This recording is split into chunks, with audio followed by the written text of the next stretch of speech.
Welcome to the channel. Gym close ஆகிருக்கு, play ground போக முடியல, வாக்கிங் போக முடியல, பாடி ஆக்டிவாக இல்லை. இருந்த இடத்துல இருந்தே நம்ம வீட்டில் இருந்தே வாங்க எக்ஸசைஸ் பண்ணலாம். 10-15 மினிட்ஸில் பாடி ஆக்டிவ் ஆகிடும். ஃபஸ்ட்டு இது வரைக்கும் பண்ணலை அப்படின்னா கொஞ்சம் ஸ்லோவாக பண்ணுங்கள். மசில் கேட்ச் ஆகிறதுக்கான சான்சஸ் இருக்கும். First head rotation clockwise and anti clock wise 5 counts minimum plan பண்ணிக்கிங்க. அதுக்கப்புறம் ஸ்லோவாக இன்க்ரீஸ் பண்ணிக்கலாம். நெக்ஸ்ட் இந்த ஷோல்டரை பார்க்குறது. அடுத்தது கை, இது clockwise and anti clock wise.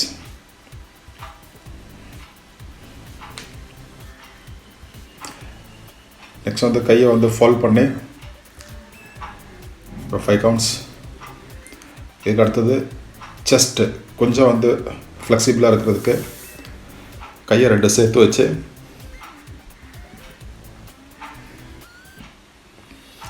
Next hip rotation clockwise and anti clock wise.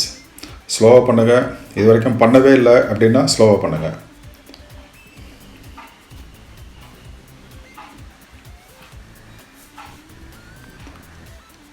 Next knee rotation. இதுவும் clock wise 5, anticlockwise. Body ஆக்டிவாக இருந்தது அப்படின்னா தான் மனசும் ஆக்டிவாக இருக்கும். மனசு ஆக்டிவாக இருந்து பாடி ஆக்டிவாக இல்லை அப்படின்னா ஒன்றுமே பண்ண முடியாது. ஸோ ஃபிசிக்கல் ஆக்டிவிட்டி ரொம்ப ரொம்ப இம்பார்ட்டண்ட். கால் பேலன்ஸ் பண்ணி நில்லுங்க. ஒரு சிலர் ஃபஸ்ட்டு டே பண்ணுறீங்க அப்படின்னா கொஞ்சம் பேலன்ஸ் கிடைக்காது. Clockwise and anticlockwise. இப்போ லெஃப்ட் லெக்கு,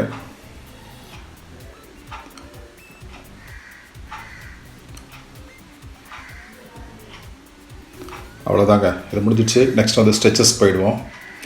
ஸ்ட்ரெச்சஸ் தான் கொஞ்சம் இதாக இருக்கும்.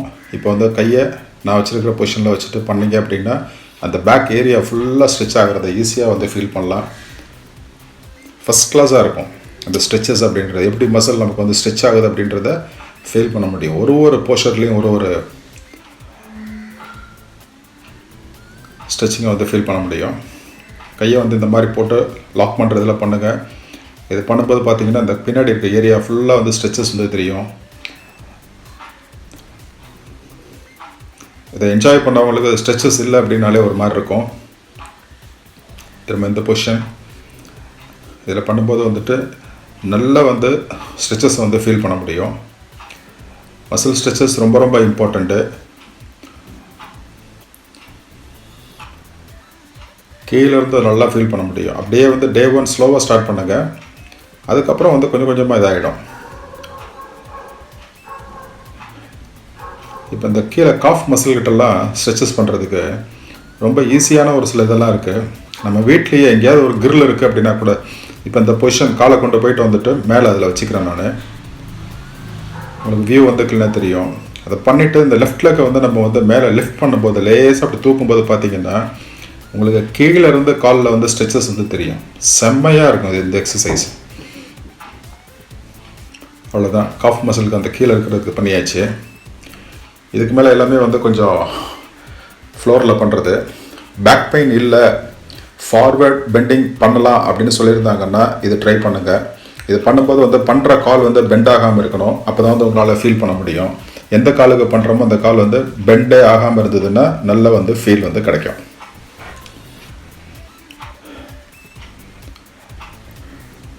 நெக்ஸ்ட் இது ரொம்ப இம்பார்ட்டண்ட்டு. இது ஸ்ட்ரெச்சஸ் ப்ளஸ் லோ பேக் பெயினுக்கு ரொம்ப யூஸ்ஃபுல்லாக இருக்கும். பேக் மசில்ஸு கம்ப்ளீட்டாக இதில் ஸ்ட்ரென்தனிங் ஆகிடும், ஃப்ளெக்சிபிள் ஆகிடும். அப்படியே அந்த ஸ்டிஃப்னஸ் எல்லாமே போயிடும். இது எல்லாமே நீங்கள் டே 1 அப்படின்னா உங்களுக்குலாம் எவ்வளோ முடியுதோ பண்ணுங்கள். அதுக்கப்புறம் கொஞ்சம் யூஸ்டப் ஆனதுக்கப்புறம் கவுண்ட் அப்படின்றத பிளான் பண்ணிக்கிங்க. மினிமம் 3 செட்ஸு, இவ்வளோ செகண்ட்ஸ் அப்படின்றது 15 செகண்ட்ஸ், 30 செகண்ட்ஸ் அப்படின்னு நம்பர்ஸ் கொஞ்சம் கொஞ்சமாக கவுண்ட்டை இன்க்ரீஸ் பண்ணோம் அப்படின்னா தான் அதனுடைய ஃபீல் அப்படின்றது கிடைக்கும். இப்போ நான் ஜஸ்ட்டு டெமோ அப்படின்றதுக்காக நான் 2 இது பண்ணுறேன். நம்ம இருக்கிறதுலே தை மசில்ஸ் தான் நம்ம உடம்புல பெருசு. நம்ம நிறையா ஃபோர் ஆர்ம்ஸ்க்கு நிறையா ஒர்க் அவுட்லாம் பண்ணுவோம். பட் கோர் மசில்ஸையும் தை மசில்ஸையும் நம்ம விட்டுருவோம். பட் இதிலலாம் தை மசில்ஸ்க்கெலாம் நல்ல ஒரு ஸ்ட்ரெச்சஸ் அப்படின்றது கிடைக்கும். மினிமம் ஒரு 3 செட்ஸ் பிளான் பண்ணிவிடுங்க. இது ஆக்சுவலாக வந்து கோப்ரா ஸ்டைல் அப்படின்னுவாங்க. இது ரொம்ப பேக் பெயினுக்கு வந்து நல்ல ஒரு ஸ்ட்ரெச்சஸ். இது ஃபஸ்ட் கிளாஸாக வந்து ஸ்ட்ரென்த்தனிங் ஆகும். இது வந்து கேமல் போஷர் அப்படின்னுவோம். இது வந்து கேட்டு. இதெல்லாம் வந்து இந்த பேக் பெயின் இருக்கிறவங்க நல்லா ஃபீல் பண்ண முடியும். இது வந்து ஸ்ட்ரென்த்தனிங்கு, லோ பேக் மசிலோட ஃபஸ்ட் கிளாஸ் ஸ்ட்ரென்த்தனிங். இது நமக்கு ஒன்று வந்து பெருசாக வந்து நம்ம வந்து ஜிம்முக்கெலாம் போகல அப்படின்னா நம்ம வீட்டில் இருக்க ஒரு சின்ன ஒரு ஸ்டிக்கு, இது பெரிய ஸ்டிக்கு தான் இருந்தாலும் சின்னதாக கூட எடுத்துக்கிட்டு பாடி வந்து மசில் கொஞ்சம் ஆக்டிவ் ஆகுறதுக்கு இது என்ன ரொம்ப ஈஸியாக இருக்குமே அப்படின்னு நீங்கள் நினைக்கலாம். பட் இது வரைக்கும் பண்ணவே இல்லை அப்படின்றவங்களுக்கு அதை ஃபீல் பண்ண முடியும். ஒரு clock wise 5, anticlockwise வந்து ஒரு 5. இது டெமோ அப்படின்றதுக்காக பண்ணுறேன். நீங்கள் வந்து நம்பர்ஸ் வந்து ஜாஸ்தி பண்ணிக்கலாம். ரியலாகவே வந்துட்டு அந்த கை பண்ணும்போது அந்த பெயினை வந்து நீங்கள் வந்து ஃபீல் பண்ண முடியும். ஸ்டிக்கை வந்து சென்டரில் பிடிச்சிக்கிங்க. உங்கள் ஷோல்டர் வரைக்கும் வந்துட்டு மேலே தூக்குங்க, அதுக்கு மேலே கொண்டு போக வேண்டாம். கவுண்ட்ஸ் வந்து ஒவ்வொன்றும் வந்து பிளான் பண்ணிக்கங்க. அட்லீஸ்ட் வந்துட்டு மினிமம் 5 கவுண்ட்ஸ் அப்படின்ற மாதிரி வந்து பிளான் பண்ணிக்கங்க. தென் வந்து லெஃப்ட் ஹேண்ட். இது வரைக்கும் செய்யவே இல்லை அப்படின்னா செய்கிறவங்களுக்கு வந்து அதை ஃபீல் பண்ண முடியும். இந்த ஒரு சின்ன ஸ்டிக்கை நம்ம வந்து பண்ணும்போது வச்சுட்டு பண்ணும்போது அதில் ஒரு ஃபீல் கிடைக்குது, அதில் ஒரு மசில் தான் இருக்குது அப்படின்றத வந்து ஃபீல் பண்ண முடியும். தென் இப்போ பண்ணுறது வந்து இது வந்து ஆக்சுவலாக வந்து லெட்டர் இ வந்து எப்படி நம்ம போடுவோமோ அந்த மாதிரி வந்து நான் போடுறேன். நான் கிளாக் வைஸ் வந்து ஒரு இ, திரும்ப வந்து ஆன்டி கிளாக் வைஸ் வந்து இ. இதுக்கும் ஒரு சரியான எஃபெக்ட் உண்டு. இதெல்லாம் நீங்கள் பண்ணும்போது நீங்கள் நல்லா ஃபீல் பண்ணுவீங்க. ட்ரை பண்ணுங்கள்.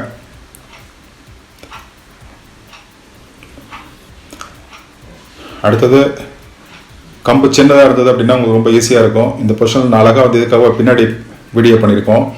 இது பண்ணிங்க அப்படின்னா வந்து அந்த 4 ஆர்ம்ஸில் இருக்கிறதுக்கு எல்லாத்துக்கும் வந்து ஃபஸ்ட் கிளாஸாக வந்துட்டு இப்போ ஒர்க் அவுட் ஆகும். பார்க்குறதுக்கெல்லாம் ஈஸியாக இருக்க மாதிரி இருக்கும், பட் வந்து நீங்கள் பண்ணணும். இனிமேல் workout push ups and plank. Push ups உங்களுக்கு தெரியும் அப்படின்னா வந்து ஈஸியாக பண்ணிவிடுங்க. இல்லை அப்படின்னா வந்து லேர்ன் பண்ணிக்கங்க.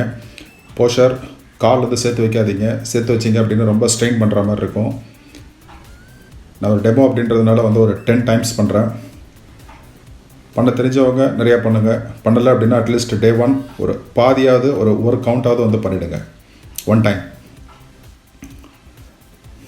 நெக்ஸ்ட்டு கோர் மசில்ஸுக்கு ஆப்புக்கு ரொம்ப இம்பார்ட்டண்ட் ஒரு பிளாங்க் பார்ப்போம்.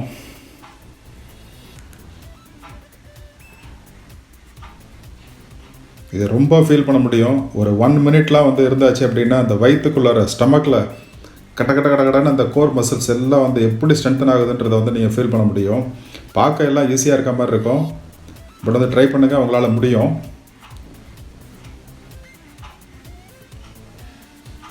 இது ஒரு first class workout. Core muscles நல்லா இருந்தது அப்படின்னா பேக் பெயின்லாம் வர்றதுக்கான வாய்ப்பு இல்லை. ரெண்டாவது இந்த ஆப்புக்கும் வந்து இது ரொம்ப ரொம்ப இம்பார்ட்டண்ட்டானது. இனிஷியலாக வந்துட்டு ஒரு 30 செகண்ட்ஸ், அப்புறம் வந்து 60 செகண்ட்ஸ். இப்போ வந்து ஒரு சைடு பிளாங்க்கு. போஷரை கரெக்டாக பார்த்துக்குங்க. இதே போல் வந்துட்டு அடுத்த சைடு. அவ்வளோதாங்க. இந்த சைடு பண்ணியாச்சுன்னா எக்ஸசைஸ் ஓவர். 10 to 15 மினிட்ஸில் டோ டு ஹெட் ஆக்டிவ் ஆகிடுச்சு. கண்டினியூ பண்ணுங்கள், கவுண்டை ஜாஸ்தி பண்ணுங்கள், ரெகுலராக பண்ணுங்கள். You can do it. இது வரைக்கும் சேனல் சப்ஸ்கிரைப் பண்ணல அப்படின்னா சப்ஸ்கிரைப் பண்ணுங்கள். தேங்க்யூ.